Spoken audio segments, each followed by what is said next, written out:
Hi friends, ఒకసారి ఈ video పూర్తిగా చూడండి.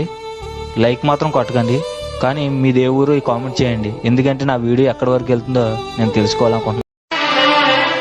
నారు పోసి దేవుడు నీరు పోయలేదని నెత్తురంత ధార పోసి పెంచడమే పాపమా?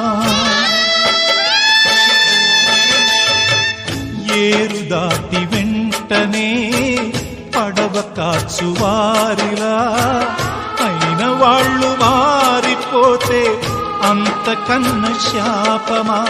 నిన్నే తమ దైవమని కొలిచిన వారేనా యముడై వేధించకని నిన్ను వెలివేసేనా?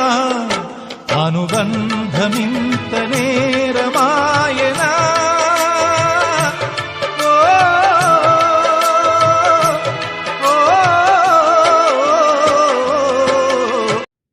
మట్టి పూసుకొని మట్టిలో బతకటోళ్ళం బ్రో. మమ్మల్ని ఎవరు సబ్స్క్రైబ్ చేస్తారు? మీకు ఏమైనా ఎంటర్టైన్మెంట్ చేసేది కావాలి, మా లెక్క కష్టపడేటోళ్ళ వీడియోలు